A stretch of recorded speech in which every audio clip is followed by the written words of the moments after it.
Welcome to the TalentGrow Show, where you can get actionable, results-oriented insight and advice on how to take your leadership, communication, and people skills to the next level and become the kind of leader people want to follow. And now, your host and leadership development strategist, Halelly Azulay.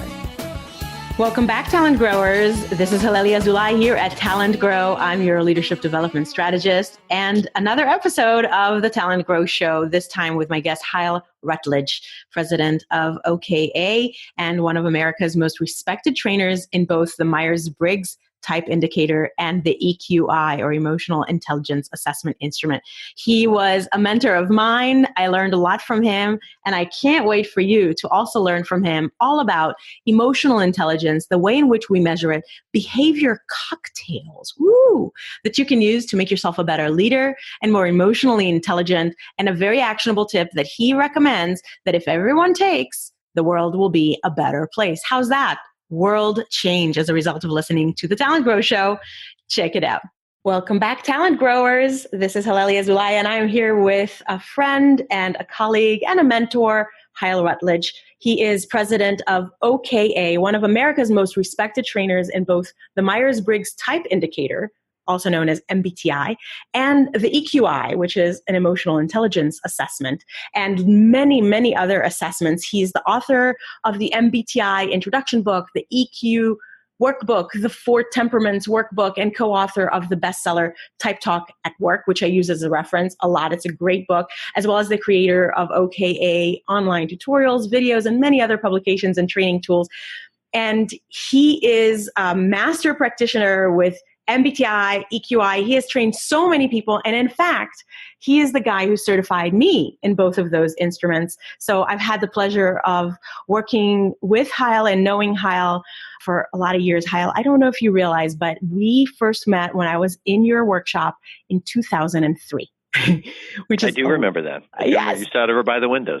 Oh my God, you remember where I sat. That's crazy. So that was a long time ago. And so thank you and welcome to the TalentGrow Show. Well, hello. Thank you very much for having me a part of your podcast. I really look forward to chatting with you today. I appreciate you. Today, we're going to actually hone in on emotional intelligence, EQ. But before we do, I'd love for you to describe briefly your professional journey, just to get people a sense of where did you start and how did you get to where you are today? It's funny. I came through, like you did, I came through OKA as a participant to get my MBTI certification back in the early 90s. And it made such an impact on me that I started my own type training consultancy. I didn't even know that's what I was doing, but I just started talking Myers-Briggs and type to whoever would listen. And I actually came back and became a trainer with OKA. So I was one of the associates on their bench, one of about 20. I was brought in 1999 as the COO, as the leader of the place, to work with Otto Krager, the founder, toward his retirement. And the first thing I did when I came in was, because we were a type organization, we were a Myers-Briggs training firm, and I really wanted to become a broader consultancy, and I've never trusted any consultancy that has only one tool. And so I started pushing out. And now it took a few years, but now we use and train others to use well over a dozen different tools now. And we're really thought leaders in the use of models and tools that lead to greater self-awareness and better self-management. That's really what all of our work is about, is greater self-awareness leading to better self-management. And while type is still very active with us, the emotional intelligence and the EQI specifically became our most sought after and referenced tool about 3, almost 4 years ago. And so that's kind of the cornerstone of our work these days. And it is a really fascinating tool. I'm just super fascinated by all of these models and theories. And if I could just full-time study them, I probably would be a happy camper. But I wanted to talk with you more about something that you discussed in a recent workshop that I participated in. Again, I was able to learn from you. We both were speakers at a conference recently, the same conference, the ATD International Conference. And I went to your session, and it was so interesting the way that you described how lots of people are approaching emotional intelligence in a very report-centric way. So you teach people how to administer these reports and help people interpret these reports. But you're saying that, thinking about the report and just like low scores, high scores, what does it mean is a mistake. And you were making the case that it's a better approach to learning and to using really emotional intelligence, and EQ is a short for emotional intelligence, is to pay more attention to the different EQ behaviors and blending and balancing them in one direction with another. And so I really would love to talk about that today. If you could just give us a top level overview of what is behind this. What do you mean? That's terrific, and especially given the kind of leader that is involved here with TalentGrow, that actually tunes into the podcast. This is right in the sweet spot, the skill set that these kind of leaders need. And so emotional intelligence is so popular these days, and the EQI specifically as an assessment is so popular these days, largely ironically because of the scores. People like the fact that their behavior can be quantified so specifically. We're comparing how much, let's say, empathy we have, and I get an 85 and you get a 105, but Sue, our colleague, gets a 130. And so there's a hardness to that, and there's a comfort in that. We can benchmark it, we can compare it, and so I understand the appeal. But actually, looking at the actual numbers can be and is so often misleading. And frankly, I think that that's the least interesting and least helpful thing about the report. I think what is more important is the relative score, the comparison. I don't even really care what the number is, but I want to know this quality versus that one. How much are they compared to each other? Especially when you're looking at two different kind of elements within the model that are kind of held in tension, that are complementary or even opposing energies. And so rather than looking at within the EQI, there's 16 different behaviors that are structured and defined.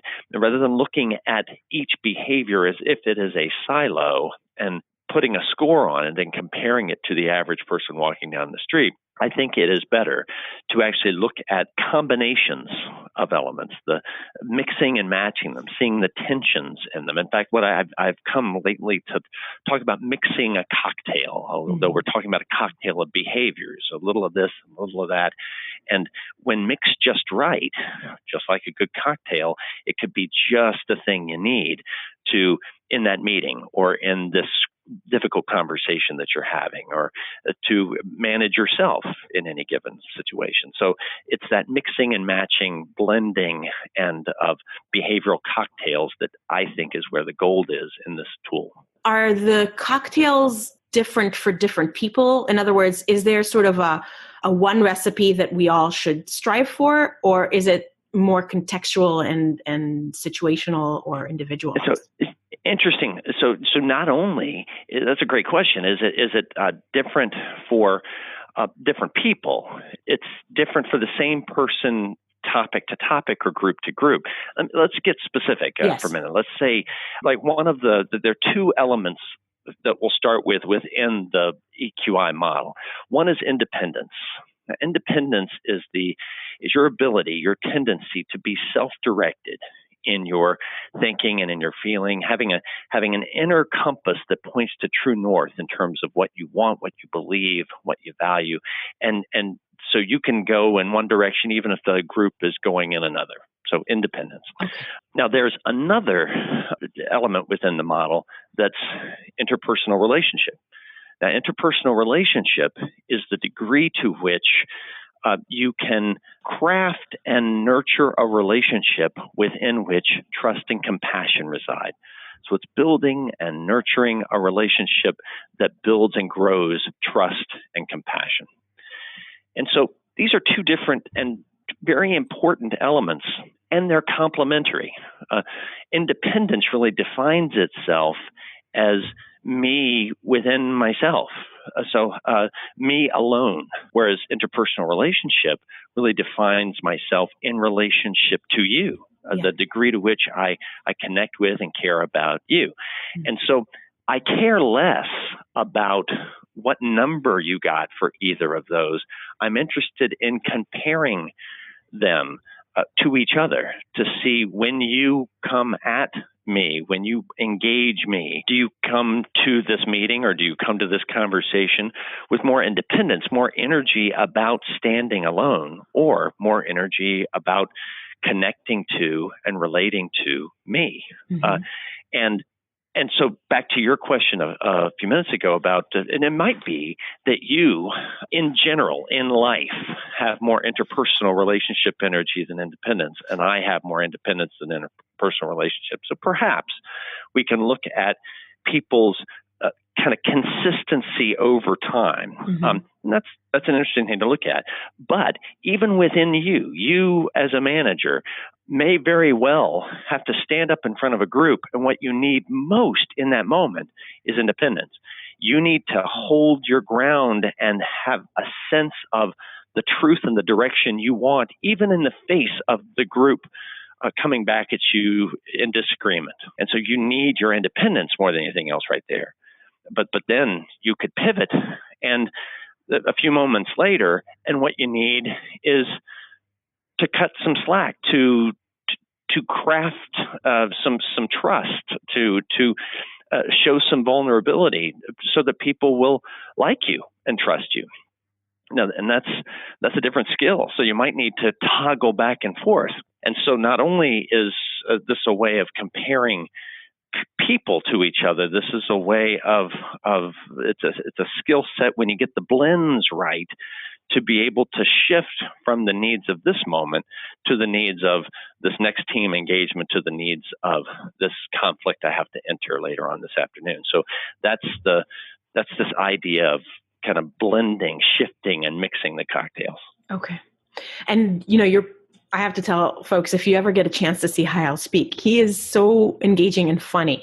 And there were so many funny examples that you shared that I don't even remember the specifics anymore, but some of the cocktails you describe were particularly memorably funny.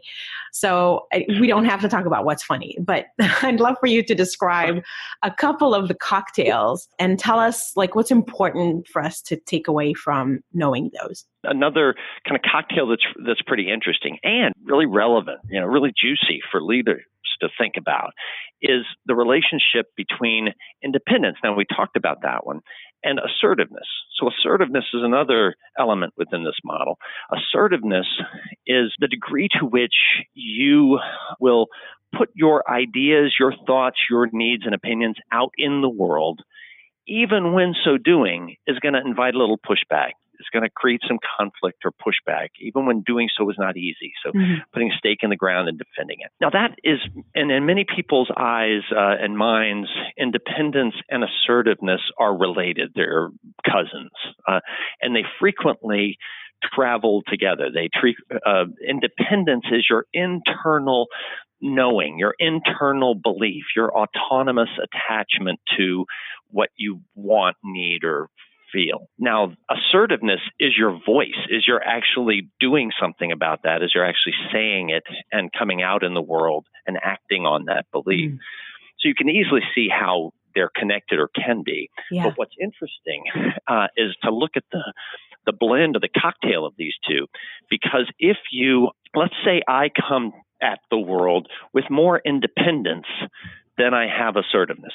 So whatever the number, doesn't really even matter. If my independence, though, outpaces my assertiveness, then the behavioral result of that is going to be kind of covert, slimy, kind of duplicitous, because it'll be clear that I have an idea. It'll be clear that I have a goal or an opinion or a belief. But I won't say it. I won't come out and defend it. I won't come out and argue or debate. And so that can make me seem overly political, duplicitous, kind of slimy, perhaps. So there's a cost and potentially a negative one and a big one if my independence outpaces my assertiveness. However, we can flip that coin. If your assertiveness outpaces your independence, again, it's not about the number. It's about just comparing this blend, in this cocktail here. If my assertiveness outpaces my independence, that's somebody who will come in and engage and argue and debate and beyond the point at which they believe or care about what they're saying. And so this is the good soldier cocktail, or the gun for hire cocktail, that I will go and fight for whatever you tell me to go and fight for. That's just one pairing that you can look at. And this whole model, there's 16, and there are a number of blends in there that can be really interesting and give you lots of nice access to this tool. Yeah.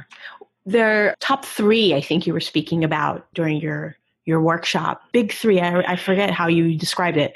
Yeah. Can you speak to those? The big 3. Yeah. Yeah. That is one of the kind of the juiciest sub kind of parts of this tool, is that there are, within this model, there are actually 3. So 16 in all, but there are 3 that are of particular power, and they're interrelated. That statistically, psychometrically, they're tied together. What you score on one of them, you tend to score close to that on the other one, statistically speaking. And each one is very dependent on the other 2. And those 3 are self-regard, the degree to which I see myself, all my good qualities and bad qualities, and in light of all of that, I still see myself as a good, likable person. So self-regard. Self-actualization, that's the degree to which I set a goal and strive towards its completion. And the key there is not in the goal, it's in the striving. This is in the wanting something. This is where ambition lives, and wanting to move forward. In fact, this is a podcast focusing in on leadership issues and done for leaders. And self-actualization is, of all of the EQ elements, is the one most associated with leadership, because it's self-actualization that is your engine forward. Okay. And then last of the big 3 is optimism. That's your ability to kind of see the future, and see the future as a place of hope, as a place that's going to contain a win for you, or at least it might. And so self-regard, self-actualization, and optimism, in a way, are braided together. And even though they're 3 distinct things, each one relies on the other 2 and feeds the other 2.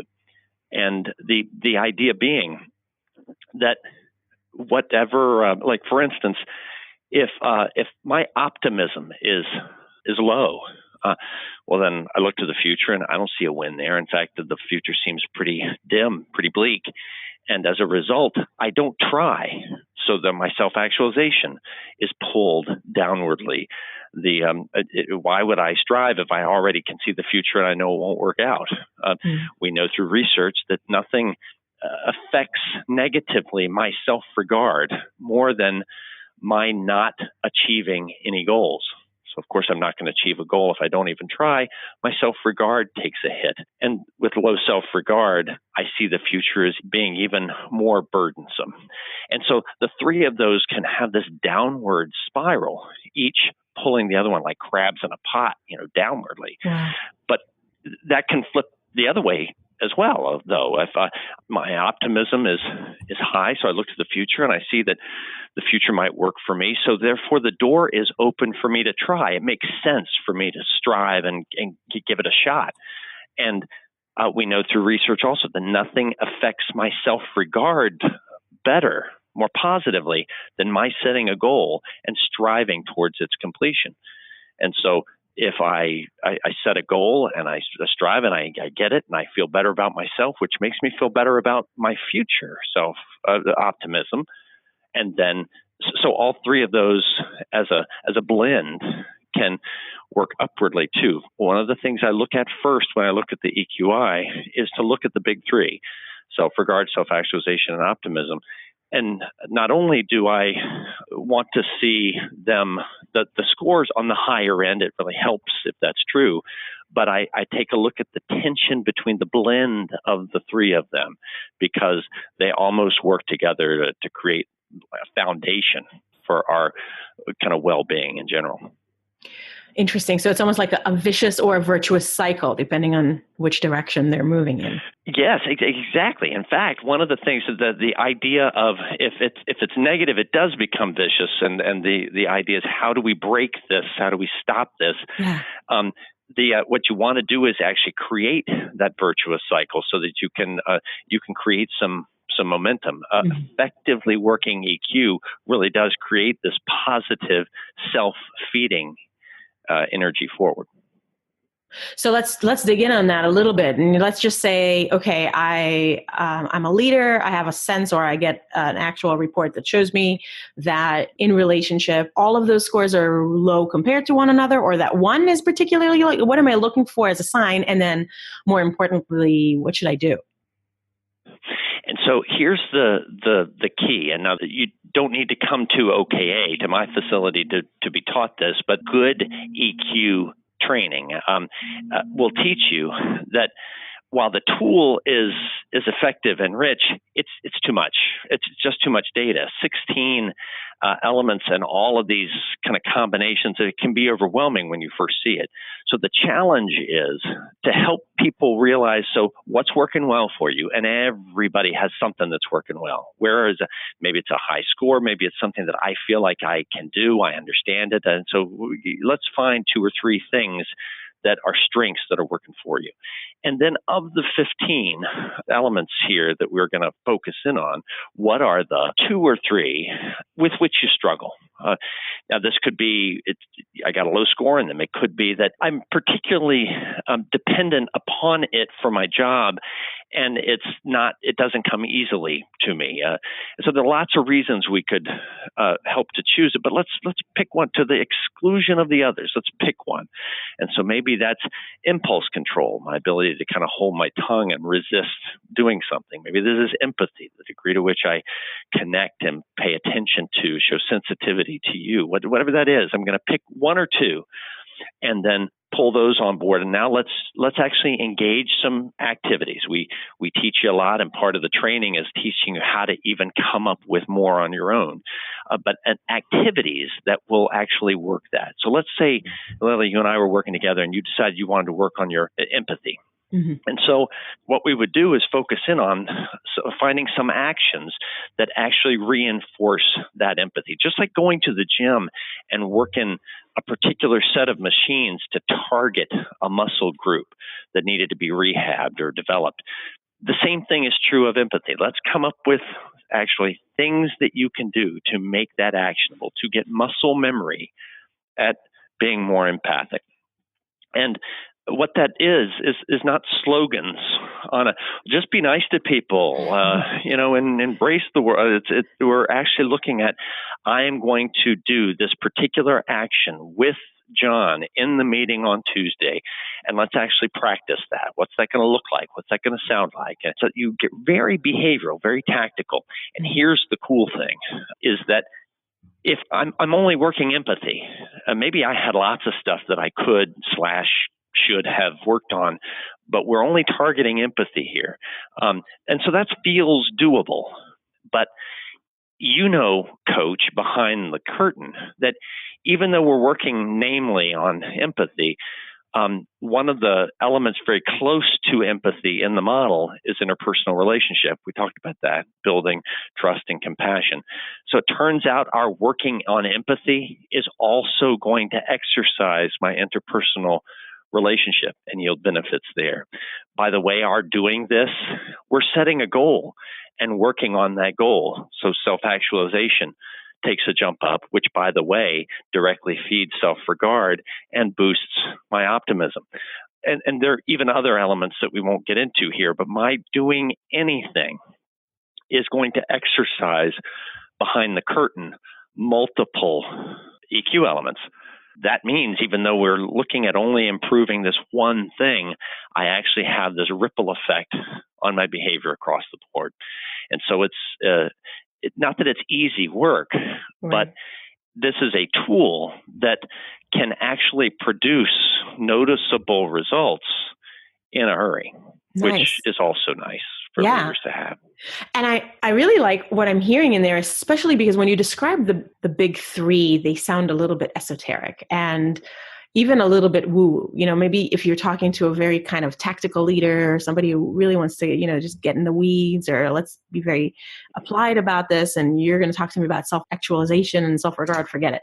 But by choosing something else to work on that they could see the value in it, that maybe their score was relatively low on it. And also by limiting the scope to just one thing, which makes it something they're willing to approach, you can indirectly help them work on things that they either aren't willing or open to thinking about, or that would not be a good place to start. I guess that's kind of where I'm getting. Like, I think that's absolutely right.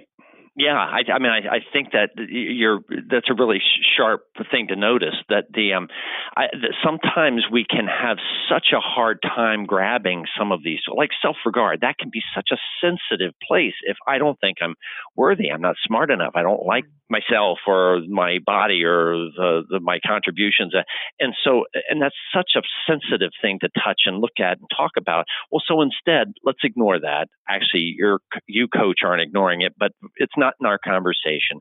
And let's work on empathy. Let's work on flexibility or something else. And by so doing, you're pulling my self-regard into the process without paying attention to it. So I can actually do some exercising of it without having to directly touch that very hot bundle of nerves. Yeah.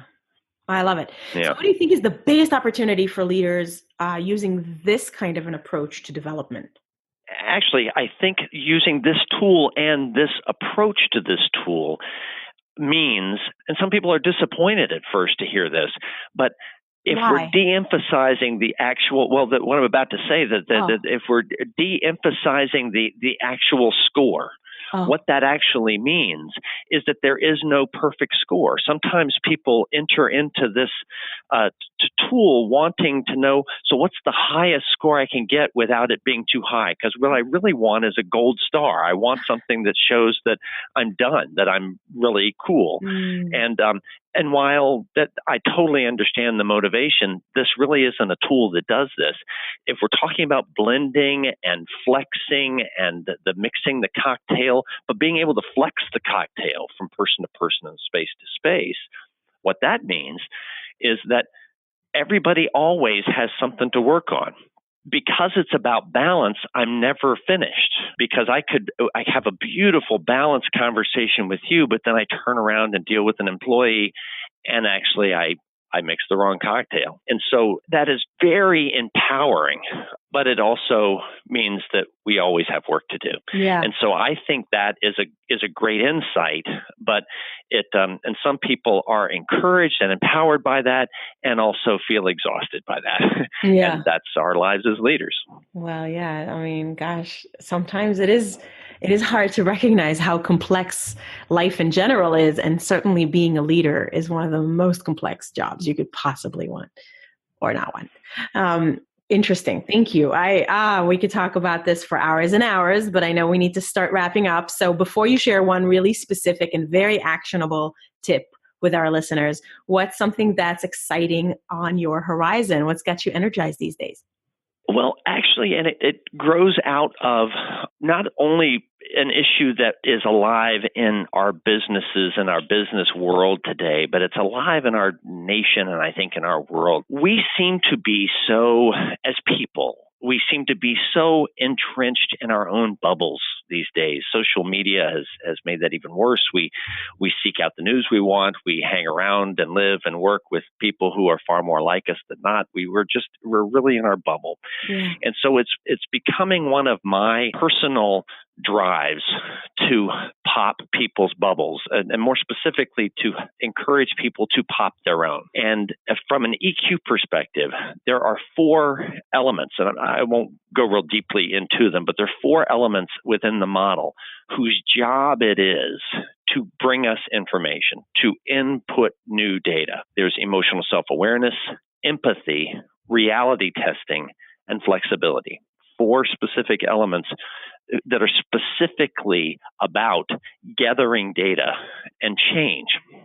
And I think these happen to be 4 drastically underused elements for many, many people. And for us collectively, let's say in the United States, that we tend not to be very good at these particular 4. Mm-hmm. And so one of the things that I am eager to help people do is to gather more data and get out of your bubble. Very cool. Well, maybe we should have a round two one day and talk about that more specifically. That sounds exciting. What's something that listeners can do, take action on that's super concrete and specific that can help them improve their own emotional intelligence or leadership that they can just do this afternoon or this week? What do you suggest? Yeah, that's a great question. It's a great task. And so here's some things, and I think it would not only help deepen their own emotional intelligence, it would also help with what I just talked about in terms of popping your own bubble. Okay. So I would urge people to talk to somebody with whom you disagree, whatever's going on in the news, some hot button issue or whatever. Talk with somebody that you don't have a lot in common with, that you disagree, and just try and understand them about that. Ask them questions and try to not convince them of anything new. Just try to understand, stretch your mind to an idea or an opinion you don't have. Mm-hmm. Gather new data. What I would urge you to do is find something today and change your mind about it. Inhale new data and change your mind. It's something that too few of us do on a regular basis. And that's something that would activate, like a pinball machine, that would activate you all along this emotional intelligence model. I love it. It's like shifting your mental model from how can I be right to how could I be wrong. Very interesting. Yeah, I think that would be a great action for if every one of us did that, we would see a drastic change, and good ones too. Amen. I love it. Well, Hile, I appreciate that you came on the TalentGrow Show and shared your insight with listeners. I know they're clamoring for more. So how can they stay in touch with you and learn more about and from you? Well, I would love to talk to people or hear from them. Our website is OKA-online, ONLINE.com. And so they can come see me at OKA-online.com. I keep a blog there that has a number of topics about type and EQ and other leadership-related topics. And that always invites people to give me their thoughts, their questions, and spark a discussion. And so online would be a great way to get in touch with me personally or just tap into some of the work we're doing. Awesome. And do you hang out on social media at all? Any place on social media you'd like people to connect with you? We have LinkedIn groups, and we have a Facebook presence and that we monitor. So Facebook and LinkedIn, and in fact, signing up for Twitter, LinkedIn, Facebook, all of those you can do right from our website as well. So, I mean, that will make it easy. That's a good starting point for any of that. Excellent. Great. Well, I will definitely link to all of that in the show notes. And thank you so much for your time today. I always enjoy speaking with you. I hope that people enjoyed it as well and appreciate your wisdom. Thank you. Thank you. It's a pleasure. What did I tell you, talent growers? Are we achieving world peace with this tip or what? Well, I know I'm kind of laughing at it, but I think it really would help. And since here we are at the end of the year, if you're listening to the show in real time as it's published, it's the end of 2017. And as we celebrate the holidays and try to bring light and joy and cheer to everyone around us, listening to people a little bit more, especially if they don't seem to agree with you, I think is a very nice way to get in better relationships, no matter who it is that you're speaking with. And as you're thinking about maybe some resolutions for the new year, maybe this could be part of your New Year's resolution. Who knows? Well, I have exciting news, talent growers. You might not know this, but I've been talking about it on the private Facebook group that we have for the Talent Growers community. If you're not a member, you should hop on over and join us because it is open to anyone who is a listener of the show.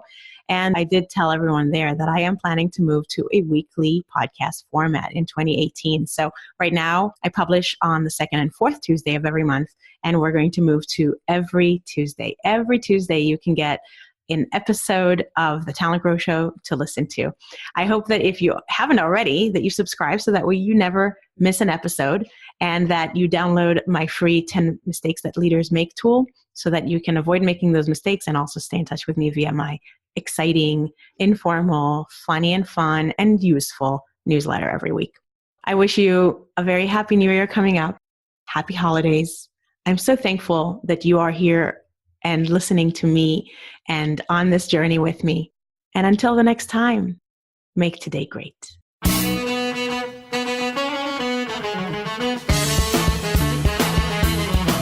Thanks for listening to the TalentGrow Show, where we help you develop your talent to become the kind of leader that people want to follow. For more information, visit talentgrow.com.